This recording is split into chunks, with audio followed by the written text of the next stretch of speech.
Okay, so today we're going to look at criticisms of intuitionism.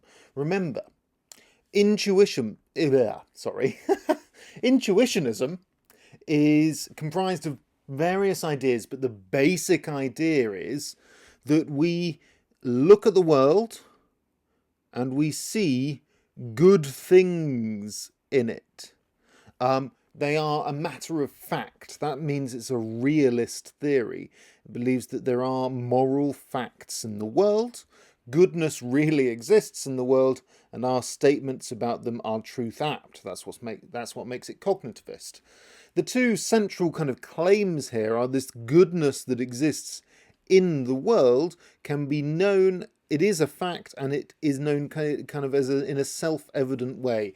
It's obvious. When you look at something really bad, you can see the badness, and when you look at something good, you can see the goodness. So that's intuitionism. Today we're going to look at criticisms of it, so arguments against it. We're going to start with J.L. Mackie's argument from Queerness. Now, we've covered this in another tutorial, so I'm not going to go into it in too much detail. But it's really, when he's criticizing realist theories, it's really intuitionism he's thinking of in particular. Because intuitionism claims that there are kind of things in the world that are different to all other sorts of things. He says that if this were true, so if intuitionism were true, I'm really having a problem pronouncing the word intuitionism today. Are you? Or is it just me? It's just me, isn't it? So if intuitionism were true, there would be facts completely, I'm going to put this in a different colour just so you can see, completely unlike other facts. So that goodness that exists would be so strange that it's easier not to believe it. Queerness is oddness, right? That's what it means. Also, we would have to know it in a weird way. So we kind of know normal facts, statements about the world, through our senses. But this other thing isn't detectable, this goodness isn't detectable through our senses, so we'd have to know it in a different way. And Mackie thinks for these reasons, kind of anti-realism is more believable. So it's easier to just reject intuitionism. If you believe in anti-realism, then you reject one of the main kind of things, this idea that in intuitionism, this idea that goodness is a fact, and so intuitionism is false.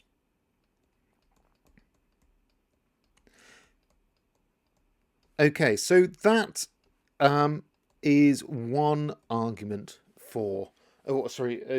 against intuitionism. Another argument is the noticing of disagreement. This is essentially Mackie's argument from Disagreement. But let's just put it like this, right? So again, if intuitionism were true, you would expect people to agree. You'd expect agreement.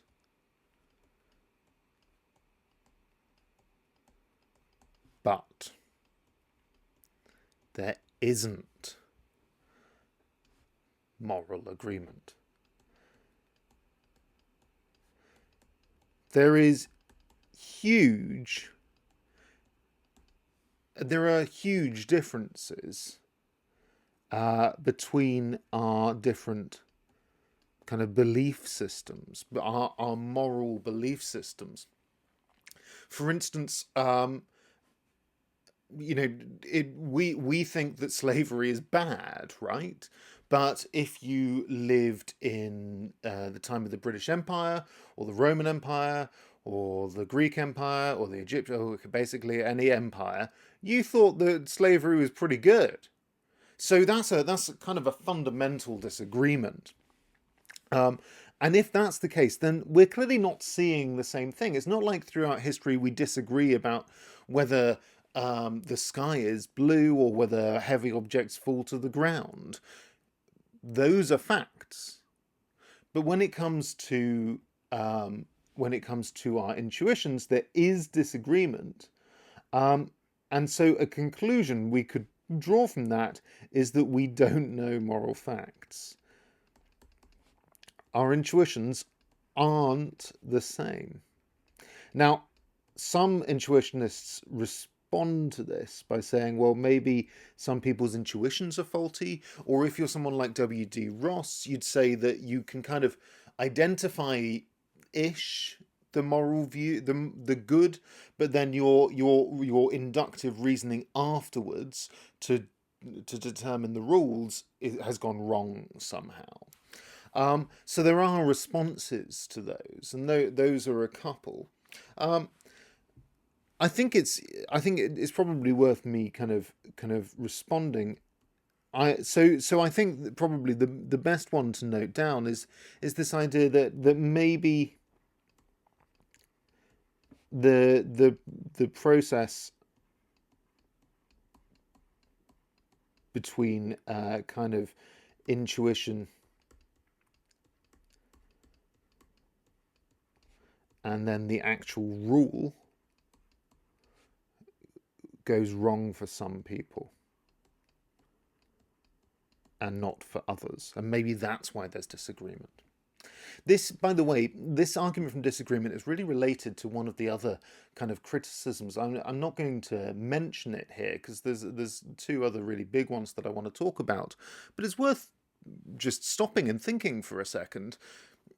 If intuition is the source of morality, then that creates kind of some sort of huge authority in yourself, right? Or in the intuitionist proposing the intuitionist theory.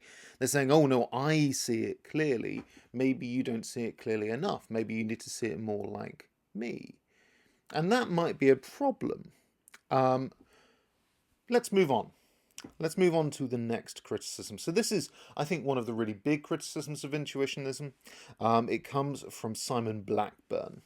And Simon Blackburn notes this. He says, look, when we perceive other facts in the world, for instance, colour, we perceive light waves going into our eye, and then out the other side is the colour that we kind of see. Here is an example of a colour. What Blackburn says is that there's a clear causal connection here.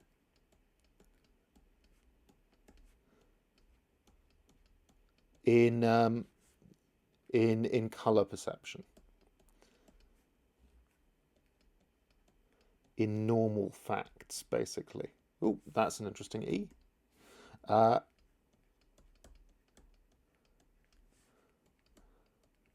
So there's a clear causal connection in normal sense perception. Light waves go in, colour comes out in our mind. Simple.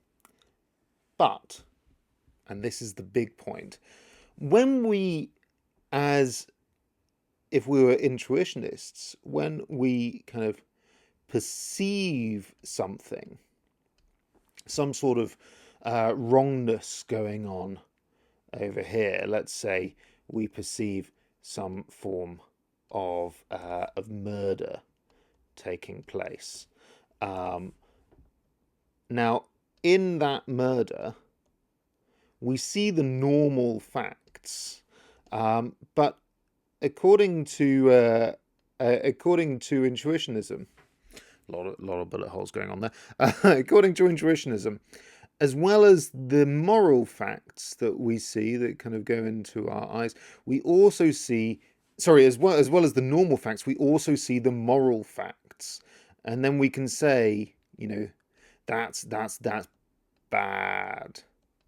Well, Blackburn says that kind of way, there is no real causal connection, because most intuitionists wouldn't say that we see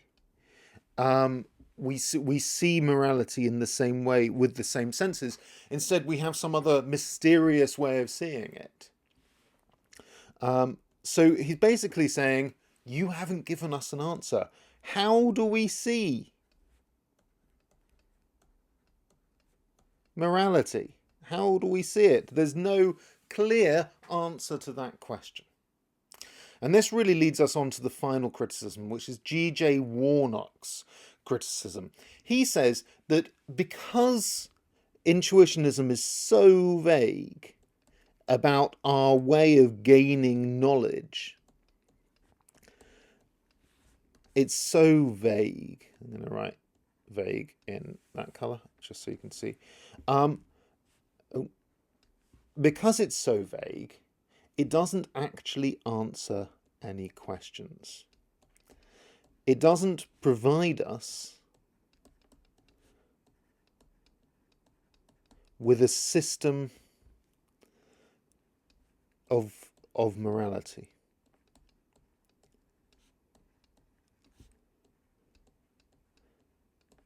When pressed, he says, when pressed on what intuition is, intuitionists don't have an answer. So intuitionists